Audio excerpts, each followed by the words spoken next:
24 में जनता ने आपको इशारा कर दिया कि आप किस ओर आप जाना चाह रहे थे, किस ओर जनता आपको ले गई। अभी भी अगर जो आप नहीं चेतिएगा। भाजपा के लोग कह रहे हैं कि हम लोग बाबा साहब का सपने में भी अपमान नहीं कर सकते हैं। भाई सपने में अपमान नहीं कर सकते, आज सदन में जो है आप उन पर टिप्पणी करते हैं, बपारा छोड़ते हैं। तो अब एक तरफ आप अपने आप को दिखा रहे हैं कि हम सपने में अपमान नहीं कर सकते, सदन में साकार कर देना है सपना। नहीं, दलित समाज के नेता कह रहे हैं कि नीतीश कुमार अपना स्टैंड क्लियर करे इस मामले में, खामोश क्यों बैठे हुए हैं? नीतीश कुमार का स्टैंड एकदम क्लियर है। अब नीतीश कुमार सड़क छाप लोग थोड़ी हैं जो जहां मन करे गुल्ली डंडा खेलते रहे। विपक्ष के लोग कह रहे हैं कि अभी तो ये लोग बाबा साहब का अपमान किया है, इन लोगों का असल मकसद है कि देश के संविधान को बदलना। आपको लगता है कि इस देश का संविधान बदल जाएगा? कुछ ऐसी ताकतें हैं जो पर्दा के पीछे से कुछ न कुछ षड्यंत्र रच रही है, उसी का उदाहरण है जो आज देश में पूरा उबाल है, राजनीति गर्म है। या वाकई आपको लगता है कि अंबेडकर का नाम लेना इस देश में फैशन हो चुका है? कोई फैशन नहीं है, अंबेडकर जी का नाम सब लोग श्रद्धा से लेते हैं। फातिमा हॉस्पिटल, श्रीमती डॉक्टर शफकत फातिमा, स्त्री एवं प्रसूति रोग विशेषज्ञ, स्थान मोतिहारी रोड, पुरानी पेट्रोल पंप के सामने, ढाका। नमस्कार, आप देख रहे हैं AHO न्यूज। मैं हूं आपके साथ आरिफ हयात।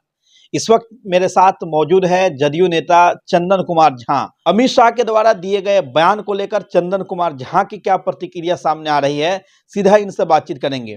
चंदन जी, सबसे पहले तो आपका बहुत बहुत स्वागत है। बहुत बहुत धन्यवाद, आभार आपको। चंदन जी, देश के गृह मंत्री अमित शाह के द्वारा जो भीमराव अंबेडकर को लेकर बयान दिया गया है, इस वक्त पूरे देश में बिल्कुल बवाल मचा हुआ है, जगह जगह पे उनका पुतला दहन किया जा रहा है। इस बयान को आप कैसे देख रहे हैं? अमित शाह जी बोले हैं जी, अभी भी उन लोगों को सबक नहीं मिल रहा। इसी तरह से माननीय प्रधानमंत्री जी ने बंगाल चुनाव में बोला था, दीदी ओ दीदी।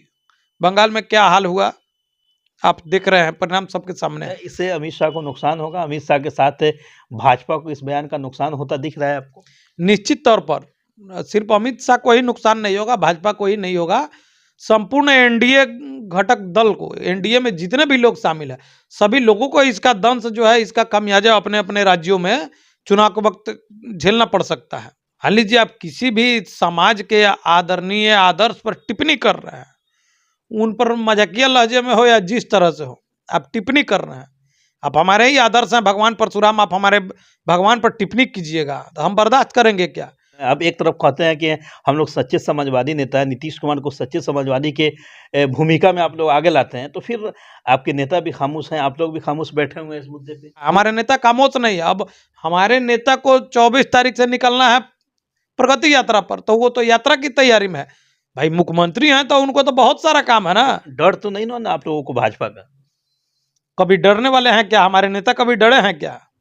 लगातार 2005 से बिहार की कुर्सी पर बैठे हैं, कितना लोग आया कितना लोग गया, कभी डरे हैं? भाजपा तो 2020 में भी नहीं लड़ना चाहती थी जी। लड़ा कि नहीं लड़ा?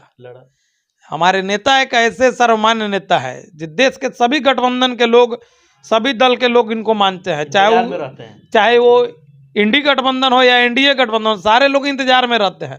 एकमात्र दूल्हा तो हमारे नेता ही हैं, बाकी सब लोग तो जो है इंतजार करता है कि मेरे पास आ जाइए, मेरे पर डोली लेकर के सब लोग खड़ा रहता है। भाजपा के लोग कह रहे हैं कि हम लोग बाबा साहब का सपने में भी अपमान नहीं कर सकते हैं।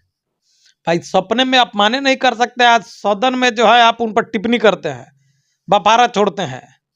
तो अब एक तरफ आप अपने आप को दिखा रहे हैं कि हम सपने में अपमान नहीं कर सकते, सदन में साकार कर देना है सपना, तो उस पर क्या कहा जाए आपको? ओवर कॉन्फिडेंस में आप चल रहे हैं। किस ओवर कॉन्फिडेंस की बात कर रहे हैं आप?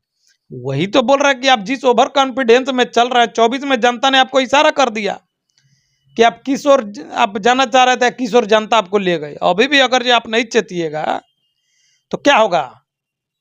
देख रहे हैं स्थिति की, माने कैसे कैसे हर जगह चुनाव हुआ है, किन परिस्थितियों में आपको चुनाव जीतना पड़ रहा है, ये छुपा नहीं है। आखिर इस तरह का बयान देने का मंशा क्या रहा होगा अमित शाह का? मंशा क्या रहा होगा तो वो तो वही बताएंगे। हम और आप सभी लोग तो दूरदर्शन के माध्यम से ही देख रहे हैं, लेकिन इस तरह का बयान नहीं देना चाहिए। आप मानते हैं कि उनको इस तरह का बयान नहीं देना चाहिए? हाँ, एकदम मानते हैं, इस तरह का बयान उनको नहीं जारी करना चाहिए। ये उनके सेहत के लिए भी कहीं से ठीक नहीं है, और हम सभी एनडीए कार्यकर्ताओं के लिए भी किसी तरह से ये ठीक नहीं है। विपक्ष के लोग कह रहे हैं कि अभी तो ये लोग बाबा साहब का अपमान किया है, इन लोगों का असल मकसद है कि देश के संविधान को बदलना। आपको लगता है कि इस देश का संविधान बदल जाएगा? देखिए, संविधान बदलना नहीं बदलना ये तो एक अलग विषय है। जी। हमारी एनडीए 2014 से सरकार में है, बदलना रहता तो 14 में अपार बहुमत थी, 19 में अपार बहुमत थी, कब्बे का बदल गया रहता नहीं क्या है। वाकई आपको लगता है कि अंबेडकर का नाम लेना इस देश में फैशन हो चुका है? कोई फैशन नहीं है, अंबेडकर जी का नाम सब लोग श्रद्धा से लेते हैं, सम्मान से लेते हैं। फैशन में किसी का नाम लिया जाता है क्या? तो देश के गृह मंत्री ने साफ शब्दों में कहा कि अंबेडकर अंबेडकर कहना एक फैशन हो चुका तो वही तो बताए कि जो लोग विपक्ष के लोग जो फैशन बना लिया है है। वो फैशन नहीं होना चाहिए। श्रद्धा पूर्वक सम्मान पूर्वक नाम लीजिए, जरूरत के हिसाब से नाम लीजिए। वही तो बोले कि अगर आप इतना नाम भगवान का लिए होते तो स्वर्ग में चले जाते हैं। तो भगवान का लिए रहते तो स्वर्ग में चलेगा रहते। और अम्बेडकर जी का नाम तो हम लेते ही हैं, हम जयंती पर लेते हैं, पुण्यतिथि पर लेते हैं, जब जब संविधान और कानून की बात आती है तो हम बाबा साहब का नाम लेते हैं। वही तो विपक्ष के लोग कहना है कि आप लोग सिर्फ दिखावा करते हैं उनके नाम पर। अब विपक्ष के लोग क्या करता है, अमल में लाता है क्या? उतना है तो राहुल गांधी जी क्यों नहीं अखिलेश सिंह को हटा करके बिहार में दलित को प्रदेश अध्यक्ष बना दे रहे हैं, राजेश राम को? अपने क्यों विपक्ष का नेता बैठे हुए हैं बन करके? किसी दलित को बनाना चाहिए। किसी दलित सांसद को क्यों नहीं बना दिए? अपने लोकसभा में मतारी को राज्यसभा में बैठाए हैं। लोग कहना है कि नीतीश कुमार को कुछ बोलने के लिए बन नहीं रहा। एक तरफ जहां वह सच्चे समाजवादी नेता कहलाते हैं, दूसरी तरफ एनडीए का हिस्सा है, तो जाएंगे कहाँ जाएंगे? कुछ समझ में नहीं आ रहा है आप लोगों को। हमारे नेता आप देखते हैं कि हर मुद्दे पर अपने आप को बोलते नहीं हैं। लालू यादव और तेजस्वी की तरह हर मुद्दे पर वो अलबल नहीं बोलते हैं।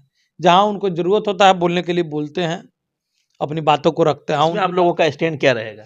हम लोग का स्टैंड साफ। हम लोग शुरू से दलितों के हितैषी रहे हैं, शुरू से समाजवाद रहे हैं। समाजवाद का सबसे बड़ा पुरोधा इस देश में आप तो देखे कि प्रधानमंत्री जी भी कई मंचों पर चर्चा कर चुके हैं कि नीतीश कुमार जी इस देश में सबसे बड़े समाजवादी नेता हैं। तो फिर कहाँ आप लोग खुलकर सामने आ रहे हैं? हम लोग एकदम सामने आ रहे हैं। जब दलित हमको 2005 से ही अपना वोट देते आ रहा है, हम लोग दलितों के वोट लेकर के यहाँ मुख्यमंत्री बने हैं, तो हम लोग दलित समाज के साथ नहीं हैं। भाई, दलित समाज के नेता कह रहे हैं कि नीतीश कुमार अपना स्टैंड क्लियर करे इस मामले में, खामोश क्यों बैठे हुए हैं? नीतीश कुमार का स्टैंड एकदम क्लियर है। अब नीतीश कुमार सड़क छाप लोग थोड़ी हैं जो जहाँ मन करे गुल्ली डंडा खेलते रहे हैं। वो एक प्रखर समाजवादी लोग हैं, राजनीति के चाणक्य हैं। क्या तो जब स्टैंड लेना होगा जी। वो अपना स्टैंड लेंगे, लोगों को पता चल जाएगा। क्या अंबेडकर के बहाने नीतीश कुमार एनडीए से अलग रास्ता अपना लेंगे?